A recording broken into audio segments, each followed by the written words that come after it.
Bienvenidos a este episodio que será viral.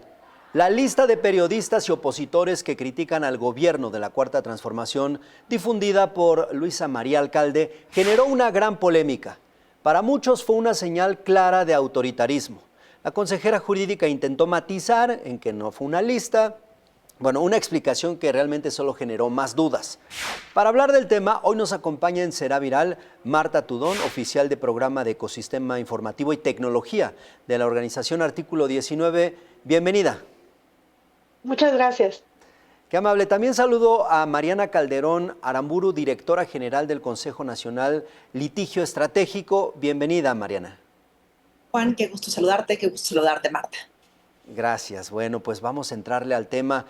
Marta, desde el punto de vista de la libertad de expresión, y desde lo que opina Artículo 19, ¿qué significa que el gobierno publique una lista que dicen, no es lista, pero bueno, pues por donde le busquemos es una lista? Por cierto, mencionan a nuestro compañero Pepe Cárdenas de aquí de Uno TV, a Denise Dresser, Héctor de Mauleón de otros medios. En fin, ¿qué significa esto desde el punto de vista de la libertad de expresión, Marta? Claro, desde el artículo 19 lo que significa esta nueva acción, digamos que es un componente más del clima de hostilidad y de violencia que se ha vivido durante los últimos años, particularmente para el gremio periodístico. Forma parte, de nuevo, de esta intentona por intentar decir que los medios de comunicación, los periodistas son el enemigo, ¿no? Como si fueran el enemigo de la democracia, cuando al final estas acciones lo único que hacen es mermar el derecho que tiene la audiencia para poder recibir todo tipo de información, y también merman la manera en que los periodistas pueden realizar su trabajo en un entorno que de por sí ya es muy desfavorecedor. Híjole, y lo cual pues viene a nublar todavía más el panorama para quienes ejercemos este oficio en el país.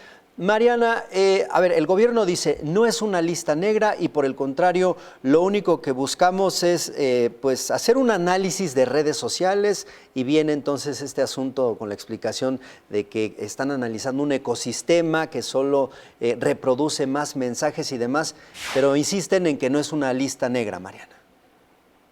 Juan, peligrosísimo lo que estamos viendo, que desde el poder se tomen acciones para difundir nombres de personas que emiten su opinión diariamente, que dan información, que dan a conocer su punto de vista, con el objeto de claramente estigmatizarlas, porque no hay otra razón por la cual el gobierno, por la cual desde el poder del Estado, se difunde una lista de personajes que al parecer son incómodos para el gobierno. Resulta muy preocupante, porque aparte pone a estas personas en condición de vulnerabilidad y sobre todo genera una cosa que conocemos como el efecto inhibidor, que es una presión indirecta, porque efectivamente no se les está censurando, pero se les está presionando para que dejen de opinar y de pensar como lo hacen y dejen de difundir ideas que pueden ser contrarias a los intereses del gobierno. Gracias, Mariana. Cuando salió Luisa María Alcalde a matizar este asunto de la lista, y estuvo dando toda una explicación muy amplia en relación a un ecosistema de amplificación. Y decía, lo único que nosotros mencionamos es que las personas aquí citadas forman parte de un ecosistema de amplificación de mensajes, y entonces se empieza a enredar un poco ahí el asunto. ¿A qué se refería?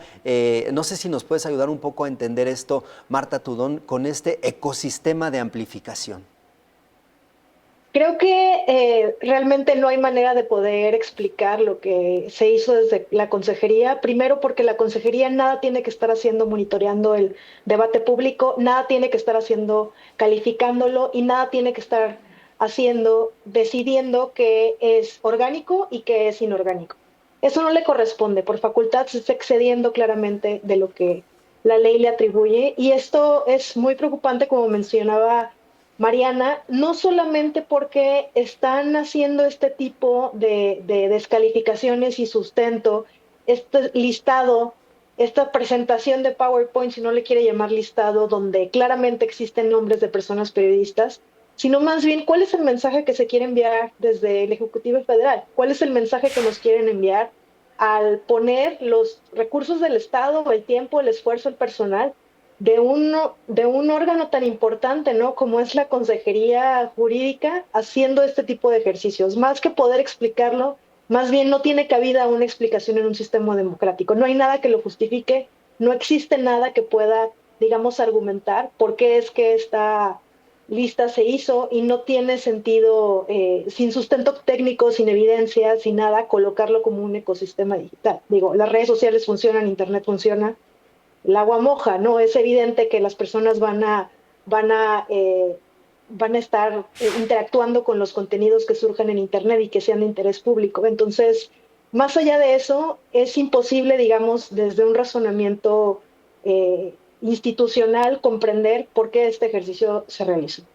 Sí, la verdad es que yo por eso decía que cuando escuchamos la explicación parecía que terminábamos con más dudas. Y a ver, en este sentido, Mariana, ¿en dónde termina el legítimo derecho del gobierno? Porque lo tiene para responder a sus críticos. ¿Y en dónde inicia esa línea o dónde rebasan esa línea tan delgada de, más allá de responder a los críticos, entonces estigmatizar a periodistas que resultan críticos del gobierno? Sí, Juan, a ver, y complemento un poco lo que dice Marta, porque Marta dice, no había facultades para hacer esto, ¿no? O sea, ¿por qué el gobierno está haciendo esto? Pero la siguiente pregunta además es, ¿y si sí existiera esta red de ecosistemas, qué? ¿Cuál es el problema? O sea, ¿no? Digo, evidentemente, como bien dice Marta, no hubo forma ni siquiera de probar o de trazar con evidencia analítica, con datos duros, que existiera. ¿Y si sí existiera, qué? ¿No? ¿Qué hace el gobierno trazando y persiguiendo a personas por emitir una opinión? O sea, una opinión consensuada o coordinada o no coordinada, lo que fuera. Pero regresando a lo que me preguntas, fíjate que lo delicado aparte también es el propio nombre de la sección. Se le llama derecho de réplica. Y el día de hoy escribía sobre lo absurdo que se llama derecho de réplica. El gobierno no tiene derecho a réplica. Digo, probablemente algún actor político en lo individual sí tenga derecho a replicar cuando se da información falsa sobre ellos, pero el gobierno como institución, como poder público, como poder político, pues ¿qué va a tener derecho a réplica? El gobierno puede informar, el gobierno puede dar a conocer, y eso incluso es muy válido en cualquier democracia, ¿no? Las y los ciudadanos tenemos que tener información sobre lo que está haciendo el gobierno. Pero que un gobierno se ponga en el papel de víctima, a señalar que las y los ciudadanos, las y los periodistas están hablando mal de él como víctima, resulta totalmente absurdo, porque recordemos que el gobierno tiene el peso del Estado, o sea, es el poder. La consejera jurídica está representando una institución, no a sí misma, sino a el gobierno federal. Entonces, ve lo absurdo que incluso resulta su propia narrativa para justificar este acto de autoridad claramente violatorio de la libertad de expresión. Sí, qué interesante. Y a mí me gustaría saber, por ejemplo, si este tipo de difusiones de listas y demás, de cómo se están estigmatizando algunos nombres de periodistas, Marta Tudón, puede llevar a que quienes ejercemos este oficio de momento, pues empecemos a considerar la autocensura, pues con la finalidad de no recibir los ataques que generó, por ejemplo, a los periodistas de la lista y de no tener problemas legales y de no enfrentar pues muchas situaciones adversas que se están generando en el país. Claro, y creo que esto es el punto nodal. Básicamente, estas acciones que ha tenido el gobierno de no solamente estigmatizar, sino nombrar con nombre y apellido quiénes son las personas que ellos consideran opositoras del movimiento que dicen representar, incluso del propio gobierno mismo, lo que manda es una señal para que se diga, entonces, ellos son el problema, ¿no? Los medios de comunicación, los periodistas que están preguntando, que están presentando los hechos, que están presentando alternativas a las narrativas oficiales que prevalecen por parte del Poder Ejecutivo particularmente, es como si fueran pintados como los enemigos. Y esta idea genera un clima de hostilidad hacia la prensa que precisamente ha sido retomada por gobiernos estatales, por gobiernos municipales, donde recordemos es donde más existen ataques contra medios de comunicación y periodistas. Tan solo el año pasado, en artículo 19, documentamos 451 agresiones en contra de la prensa. Hubo 7 personas asesinadas, periodistas, por vínculo a su labor. Este año, que apenas estamos en agosto, ya van 6 personas periodistas asesinadas por el ejercicio de su labor. Y cuando lo vemos a nivel estatal, estas agresiones se configuran como algo que ya está instalado. Entonces, el volver a repetir esta narrativa de que todo está, de que si te hacen una pregunta, si se atreven a contradecir un dicho de la presidenta, un dicho de alguien del poder, con otro tipo de cobertura, eso ya se considera como antagonismo y como adversarial. Y esto es un problema. Esto es un problema porque precisamente, como lo mencionas, puede ocasionar no solamente ataques que sean vocales, ataques que tienen que ver con intimidaciones, sino pueden llevar a que las personas, por miedo, porque claramente si ves tu nombre en la tribuna más fuerte del país, ¿no? En la tribuna presidencial, dices, no me voy a, o sea, no vale la pena ponerme, ¿no? Mi vida en juego, que de por sí ya es muy peligroso realizar periodismo en este país. Sí. Entonces pueden decidir silenciarse y eso es muy, muy peligroso. Sí, quedar señalado ahí, híjole, qué temor. En fin, a ver, Mariana, yo no sé si esto también forma parte del manual de los gobiernos populistas, en donde siempre hay que estar buscando al enemigo, siempre hay que posicionar narrativas de un enemigo, que un día puede ser Estados Unidos, empecemos a hablar de la injerencia para preparar a la gente de aquí a las elecciones y decir que Estados Unidos metió las manos. Hace unos meses, unos años, todo el enemigo era Genaro García Luna, Felipe Calderón y en algún momento también la prensa, los medios en general. ¿Formará parte de esta narrativa de buscar enemigos? Entonces ahora los de la lista vamos a entretenerlos un rato a nuestras bases, a nuestros seguidores, canalizando hacia allá reclamos y demás. Me cuesta trabajo contestar esta pregunta y te voy a decir por qué. Porque, a ver, quiero a nuestro México y no me gusta ser fatalista, pero desgraciadamente el cúmulo de acciones que hemos visto en los últimos años y se han reafirmado en los últimos meses, Juan, nos pone en una situación delicadísima, en la que estamos viendo una clara política estatal para callar el debate público. Y eso es peligrosísimo en cualquier democracia. Si callan y silencian el debate público, el debate libre y desinhibido, nos vemos en un serio problema para nuestro modelo democrático. Y a ver, ¿qué cúmulo de acciones me refiero? Fíjate, tenemos una propuesta de lineamientos para supuestamente proteger a las audiencias, que hemos visto y hemos analizado que claramente no buscan favorecer a las audiencias, sino buscan que haya una autoridad que empiece a controlar el debate público y a decir que sí, que no se puede decir. Hemos visto también leyes a nivel estatal que buscan empezar a coartar o a restringir ciertas conductas que tienen que ver con la libertad de expresión, con la comunicación. Por ejemplo, ciberasedio, por ejemplo, restricción a mecanismos de expresión cultural que pueden tocar temas problemáticos, ¿no? Pero que están siendo penalizados. También vemos determinaciones de tribunales judiciales, como puede ser el famoso caso de dato protegido, ¿no? En el cual se castigó a una ciudadana por opinar libremente en redes sociales. Vemos también mecanismos de acoso judicial sistemáticos en contra de la prensa que van incidiendo en esta libertad de expresión. Y el día de hoy vemos el colmo, vemos una lista publicada desde el poder, y esto además lo acompañamos de las diferentes menciones que se hacen desde la conferencia mañanera. En este sexenio habían estado un poco más cuidadosas, más cautas, pero que el sexenio anterior fuera un tema de estigmatización constante y sistemático en contra de la prensa, y ahorita con esta nueva lista vemos que se vuelve a incrementar y que se vuelve a establecer ese mecanismo. Entonces, si sumamos todos estos elementos, claramente pues bueno, hagamos este análisis para contestar a tu pregunta. Claramente estamos viendo conductas de un gobierno que empieza a tener tintes autoritarios y que quiere debilitar a toda costa la libertad de expresión y afectar a quien piensa diferente. Bien, Mariana, muchas gracias. Marta Tudón, a ver, antecedentes de listas, bueno, de momento en los diferentes análisis que he visto, citan pasajes históricos desde la época de Hitler hasta algunos más recientes. ¿De cuáles pudiéramos platicar? Incluso no sé si en México esto ya se había dado previo a la llegada de la Cuarta Transformación, si hubiese habido, yo no sé, una situación similar en donde aquí los tiene, mire, estos son los responsables de que mi estado, mi municipio, qué sé yo, no esté avanzando.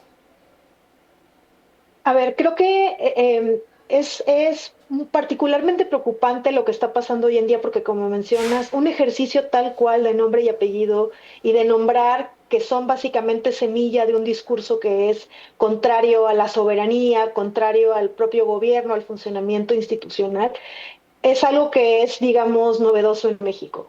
Sin embargo, en la época reciente, para no irnos tan lejos con quizá algunos ejemplos que están que no podemos equipararlos porque sería incorrecto hacerlo, podemos pensar que no es únicamente de este gobierno el que se ha popularizado tener a la prensa como opositora y colocarla en una situación de vulnerabilidad. Ni siquiera es algo que se inventó desde México. Se ha retomado también de otro tipo de países.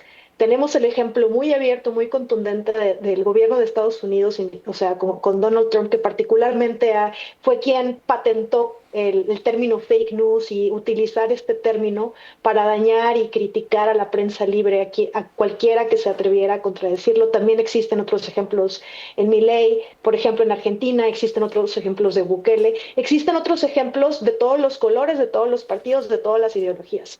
Porque el poder es el poder. Al poder no importa derecha e izquierda, al poder le molesta, le incomoda el escrutinio, le molestan las preguntas e instala este tipo de ejercicios, digamos, para callar. Como menciona Mariana, el problema de fondo es que existe una animadversión para que las personas puedan opinar. Es como si el gobierno, las personas que ahorita ostentan el poder, tuvieran la piel muy delgada y no recordaran que ellas decidieron ponerse ahí porque están ahí por el pueblo, están ahí por el Estado. Entonces, la expectativa que tenemos es que estén abiertas a la crítica, claramente por sus funciones, y para eso sirve la prensa. O sea, también por eso es importante que las personas no vean este asunto de las listas, de los lineamientos de los derechos de las audiencias como algo lejano a ellas. No es algo lejano a la sociedad, porque al final es gracias a la prensa que, tras un trabajo muy valiente en muchos, insisto, sobre todo a nivel local, a nivel estatal, que podemos saber cosas que el mismo gobierno nos niega. El gobierno que opera con opacidad, el gobierno que hace de todo para negar los hechos y la verdad, es el que en este momento está acusando, está monitoreando el debate e intenta interferir en la manera en que los medios de comunicación realicen su trabajo. Y que yo agregaría, Marta, no solo deben tener la piel más gruesa, sino que tendrían que recordar que muchos de los que ahora gobiernan están ahí porque llegaron a base de críticas, con base en estar criticando al gobierno en turno y pues como todo mundo pegándole en su momento como opositores, y ahora que llegan al gobierno entonces ya no les gusta la crítica a ellos, Mariana. Efectivamente, y me encantaría en este espacio de debate poder contradecir a Marta en algo, ¿no? Pero difícilmente cuando se habla de defender una libertad, pues podemos estar en contra, ¿no? Las personas que creemos en la libertad de expresión y que creemos en la importancia del reconocimiento y protección de este derecho humano, pues ahorita nos toca dar la batalla y creo que coincidimos en que este tipo de acciones no se pueden permitir bajo ninguna circunstancia, ¿no? Tenemos que exigir que el gobierno se ponga a proteger a las personas periodistas que, como bien señaló Marta, realizan su labor en condiciones muy complejas y más a nivel municipal, a nivel estatal, donde la condición de vulnerabilidad y su propia actividad frente al crimen organizado los coloca en un estado pues de mucha vulnerabilidad, insisto. Ahí debería estar el Estado enfocándose en cómo proteger para que las personas que realizan la actividad periodística puedan realizar su actividad completamente seguras, ¿no? Y el Estado no puede estar abonando a este espacio de inseguridad para las personas que realizan el periodismo. Esto se replica a nivel estatal y termina siendo un instrumento muy complejo para la libertad de expresión. Entonces, creo que es momento en que demos la batalla, en que defendamos la libertad de expresión y que todas y todos los ciudadanos seamos conscientes que sin libertad de expresión, sin el derecho a poder escuchar absolutamente todas las opiniones, pues nuestro sistema democrático no va a funcionar. Entonces, pues bueno, claro que las opiniones incomodan a quien está desde el poder, pero no existe una condición de subordinación del gobierno a los ciudadanos. Al contrario, el gobierno tiene el poder y es quien tiene que aguantar un mayor grado de tolerancia frente a la crítica. Bien, Mariana, muchas gracias. Pues nos estamos acercando ya a la recta final de esta charla. Marta Tudón, a manera de conclusión, ¿qué ha sucedido en otros países con gobiernos democráticos cuando empiezan a difundirse o a crearse estas listas de periodistas enemigos, de opositores o de quien ellos pueden llamar desinformadores? No sé, podemos tener incluso ejemplos recientes, no sé si Venezuela, no sé si algunas otras naciones ahí que te vengan de momento a la mente, Marta. Juan, muchas gracias por el espacio. Para mí sería muy importante mencionar como últimas palabras, en vez de compararnos con otras situaciones en otros contextos, comparémonos con México mismo. Ujú. México es el país más letal para la prensa que no está en una condición de guerra abierta. Después del genocidio que está existiendo en Palestina, México es el país más violento para realizar la labor periodística. Esa es la verdad, esos son los datos que existen, esa es, digamos, el contexto de asedio que existe en contra de la libertad de expresión en este país. Y nos vemos, otra vez nos encontramos de nuevo con un nuevo instrumento, con una nueva regulación que intenta desprestigiar, o sea, los lineamientos de las audiencias, que intenta, digamos, darle el poder al gobierno para calificar qué es cierto, qué no es cierto, y que también intenta intervenir en la línea editorial de los periodistas. No contentos con eso, días después aparecen estas listas con nombres de personas periodistas, donde también se está mandando el mismo mensaje que nos dice que tenemos que proteger hoy más que nunca la libertad de expresión en este país, porque la libertad de expresión está en riesgo.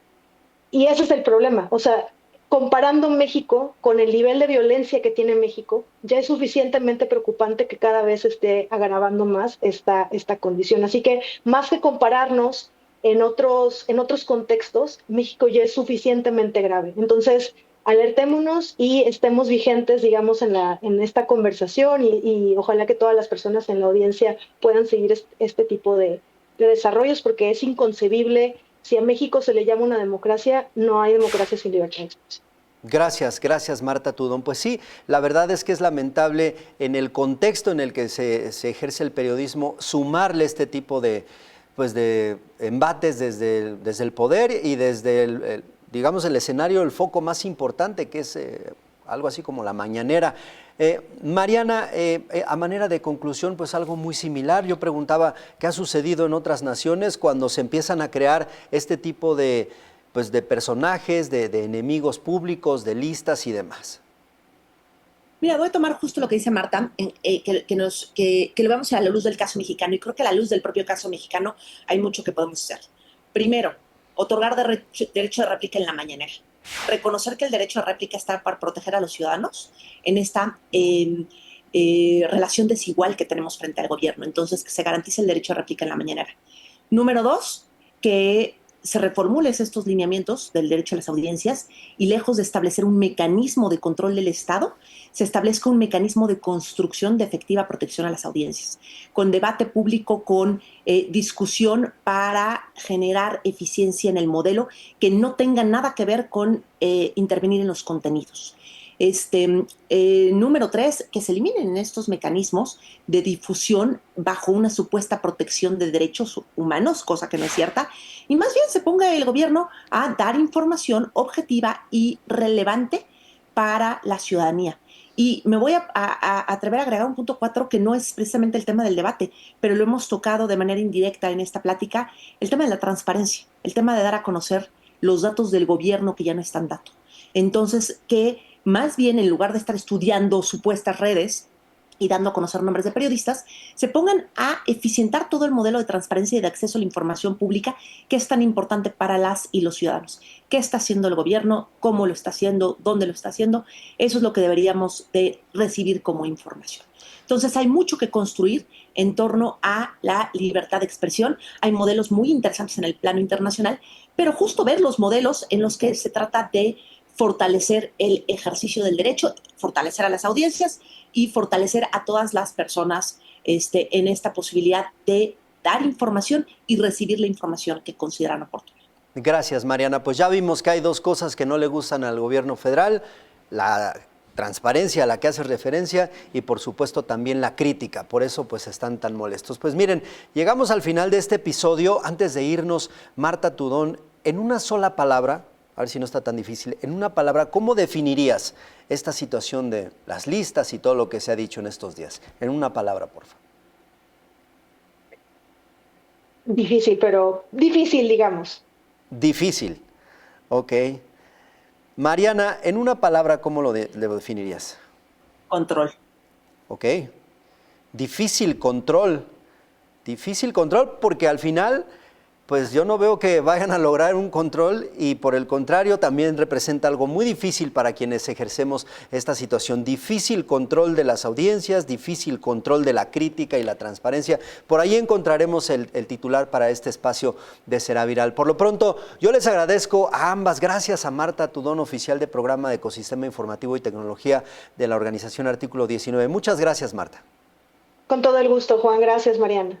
También agradezco a Mariana Calderón Aramburu, directora general del Consejo Nacional Litigio Estratégico. Gracias, Mariana. Gracias, Juan, por ayudarnos a alzar la voz y no permitamos el control. Un abrazo, Marta.